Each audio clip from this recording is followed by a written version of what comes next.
Yes, be ready. Start. Sir, it has been further argued on behalf of the defendants that under Section 34 of the Specific Relief Act, the plaintiffs must have a direct interest and entitlement over the property for which the declaration is sought. Stop. Section 34 of the Specific Relief Act states discretion of court as to declaration of status or right. Stop. Any person entitled to any legal character or to any right as to any property may institute a suit against any person denying or interested to deny his title to such character or right, and the court may in its discretion make therein a declaration that he is so entitled, and the plaintiff need not in such suit ask for any further relief, provided that no court shall make any such declaration where the plaintiff, being able to seek further relief than a mere declaration of title, omits to do so. Stop. In the present case, the plaintiffs are not seeking a declaration that they have a beneficial interest. Stop. A derivative action is sought only for the beneficial interest of the second defendant. Stop. The second defendant has, however, abjured such interest. Stop stanza. Whether such disclaimer or abjuration is the result or effect of collusion or fraud are further aspects to be examined. Stop. Such abjuration has to be weighed with the flow of funds through the second defendant to the first defendant, leading to the allotment of shares to the third to the seventh defendants. Stop. Examining all these aspects can only be through advancing oral or documentary evidence. Stop. This would further imply that the suit has to be retained on file. Stop. It had been further contended that the suit relief is barred under Section 187C of the Companies Act 1956. Stop. It has been contended that primarily the third, fourth, and seventh defendants should first make a declaration that though the shares are in their names, a beneficial interest had accrued to the second defendant. Stop. Similarly, the second defendant has to make a declaration that they are the beneficial interest holders of the said shares. Stop. It has been contended that in the absence of the above declarations, seeking a declaration against the first defendant would be akin to putting the cart before the horse. Stop. I hold that the declarations made or not made in the books of the first defendant would be to the exclusive knowledge of others. Stop stanza. In this context, the 8th to 10th defendants have a vital role to play. Stop. Evidence is necessary from their end to disclose facts and to subject themselves to cross-examination on all these aspects. Stop. The plaintiffs have pleaded the facts to their knowledge. Stop. It must also be kept in mind that except the third defendant, no other defendant had sworn to an affidavit. Stop. Questions raised by the plaintiffs remain unanswered, and trial is the answer to determine the actual facts. Stop. I hold the plaintiffs cannot be non-suited at the threshold. Stop. The suit is only at its early stage. Stop. It still has a rough course to clear. Stop.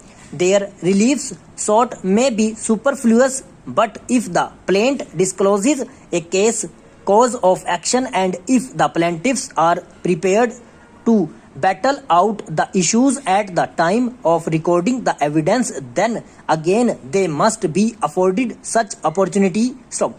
At this stage, the plaintiffs have come to court primarily claiming a declaration as against the first defendant. Stop. Whether the third, fourth, and seventh defendants on the one hand and the second defendant on the other hand have made declarations in accordance with the provisions of either Section 187C or 189 of the Companies Act 1956 or 2013 are facts to the exclusive knowledge of the first, second, third, fourth, and seventh defendants, and also the eighth defendant. Stop. The plaintiffs could never have had access to the records of the first defendant. Stop stanza. The queries raised in the pre-suit notices have not been answered. Stop.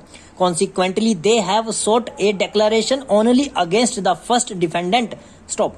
This declaration is sought because in Dubai, the third, fourth, and seventh defendants had made similar declarations, and in the plaintiffs have stated that they believed that similar declarations had been made in the books of the first defendant. Stop.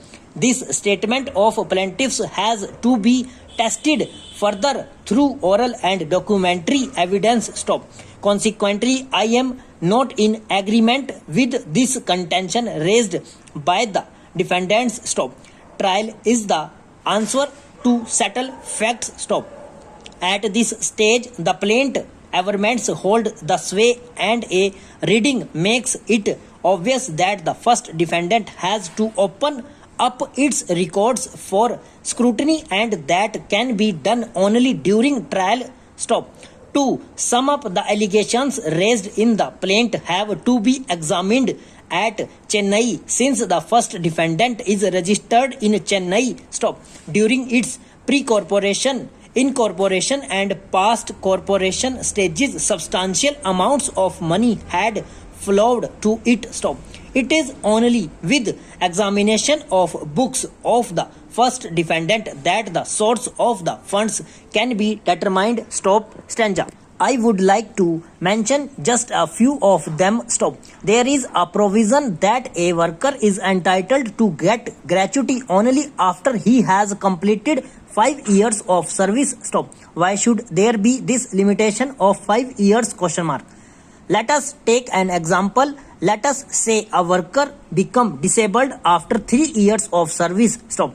What will be his position? Question mark. The demand of the working people is that such a person should be paid gratuity for the period of service rendered by him, so that with this gratuity amount he may be able to sustain himself for some days or for months or two. Stop.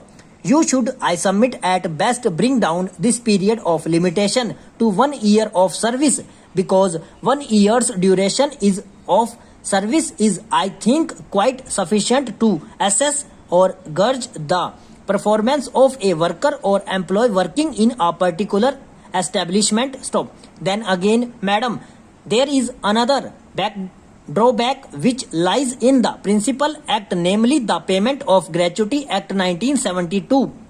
Stop. That is, the gratuity amount of a worker is not adequately protected. Stop.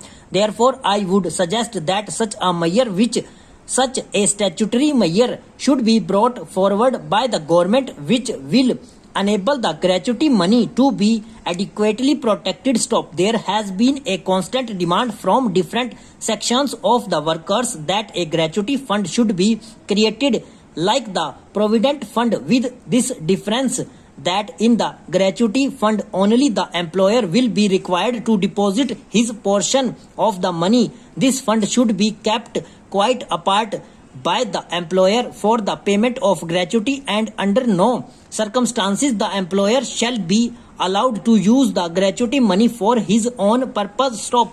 Such an arrangement should have been made in the Gratuity Act. Stop. Now there is another thing, madam, which I would like to point out. Stop. Under the present provision, an employee is entitled to gratuity if he works or serves in an establishment which has at least 10 employees, initially at least. Stop. You have made an amendment that initially it should be 10. That is not fair. Stop. Over.